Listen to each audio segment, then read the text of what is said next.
5월 1일 금요일 인도네시아 헤드라인 시작합니다. 첫 번째 소식입니다.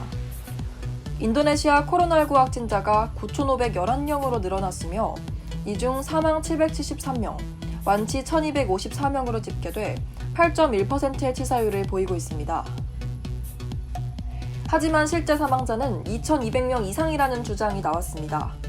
로이터 통신은 3명의 의학 전문가들과 함께 16개 지역의 통계 자료를 입수한 뒤 분석한 결과 해당 지역에서만 코로나 의심 대상자 가운데 사망자가 2,212명이 발생했다고 전했습니다.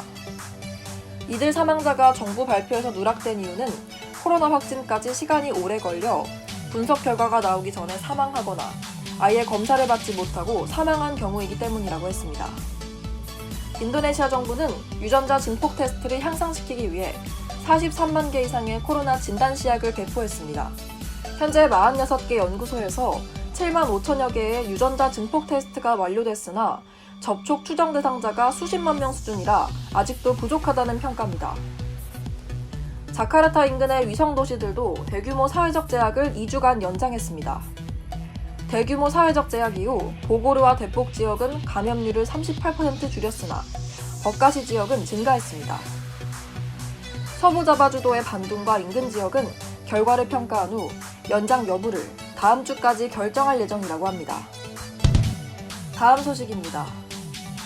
인도네시아 국세청은 코로나 사태에도 불구하고 연간 세금 신고 접수 마감일을 4월 30일로 유지하되 서류 마감일은 6월 30일까지 연기할 예정이라고 발표했습니다.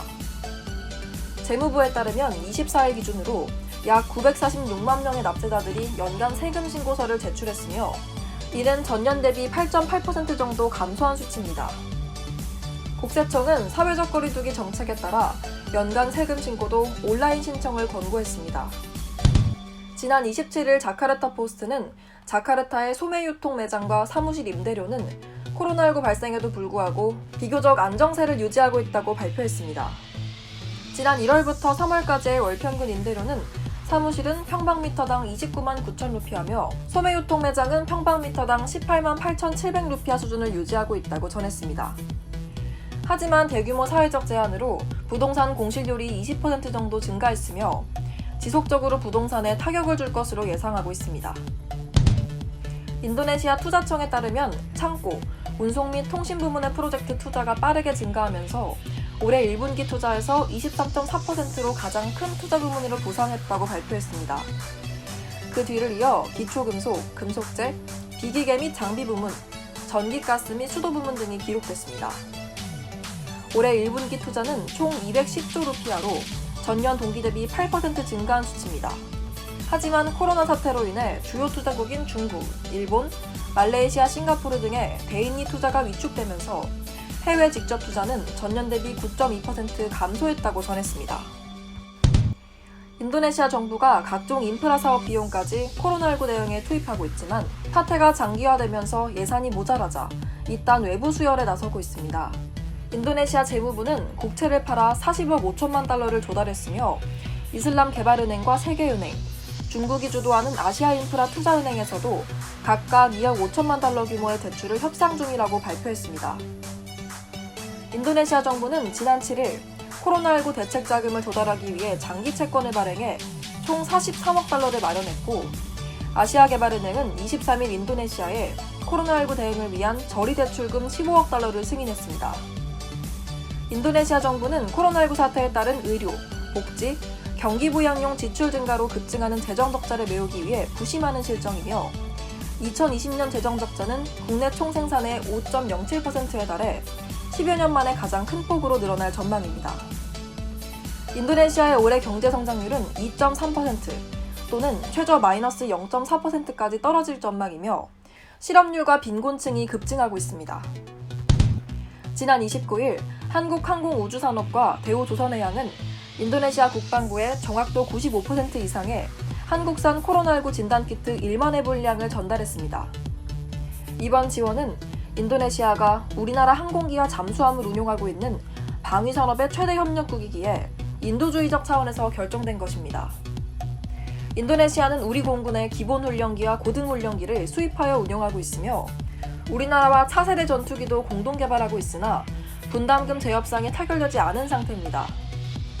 한국항공우주산업 안현호 사장은 한국과 인도네시아는 방위산업 등 다양한 분야에서 우호적인 관계를 지속해오고 있다며 이번 지원이 현지 코로나19 대응에 조금이나마 힘이 되길 바란다고 밝혔습니다. 다음 소식입니다. 인도네시아에 장기간 억류된 한국 선박 2척이 문제가 해결되어 풀려났습니다. 해당 선박들은 빈탄섬 인근에 닻을 내렸다가 영해 침범 혐의로 인도네시아 해군에 납포돼 장기간 억류돼 있었습니다. 대사관에 따르면 화물선인 CH 벨라오는 지난 10일 문제가 해결돼 풀려났고 LPG 운반선인 SJ가스 7호는 법원에서 벌금형을 선고받고 29일에 풀려났습니다. 하지만 파나마 국적선의 한국인 선장이 수출금지 품목인 니켈을 싣고 나가다 관세법 위반으로 체포됐고 구치소에 수감이 됐습니다. 선사 측은 니켈 선적을 완료한 상태에서 인도네시아 정부가 사전 고지 없이 수출금지를 발표했고 이에 발이 묶여 부족해진 연료를 공급받기 위해 불가피하게 싱가포르를 향했던 것이지 밀수 의도가 아니라고 설명했습니다. 변창범 한국대사관 영사는 3월 초 구치소를 방문해 한국인 선장을 면회하는 등 영사 조력을 제공 중이며 코로나19 사태도 있으니 선장이 구치소가 아닌 배에 머물며 재판받을 수 있게 해달라고 인도네시아 정부를 설득 중이라고 말했습니다.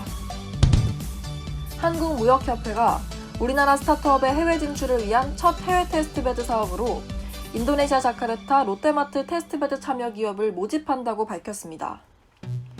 무역협회의 테스트베드는 다중복합시설에 스타트업이 보유한 4차 산업기술을 적용해 실제 소비자들이 시연해보고 기술을 검증하며 이비점들을 보완할 수 있는 기회를 제공해 후속 투자 유치 및 국내의 판로 개척을 지원하는 프로젝트입니다. 이번 프로젝트의 모집 대상은 롯데마트에 방문한 소비자들에게 와우 포인트를 제공하거나 롯데마트의 운영 효율화를 위한 혁신 기술을 보유한 기업들입니다. 선정된 기업들은 2개월 동안 제품 서비스 기술 검증 기회와 현지 벤처 캐피탈 투자자 미팅 등의 혜택도 주어집니다. 해당 프로젝트 참여 희망 기업은 한국무역협회 플랫폼 이노브랜치를 통해 5월 8일까지 신청할 수 있습니다.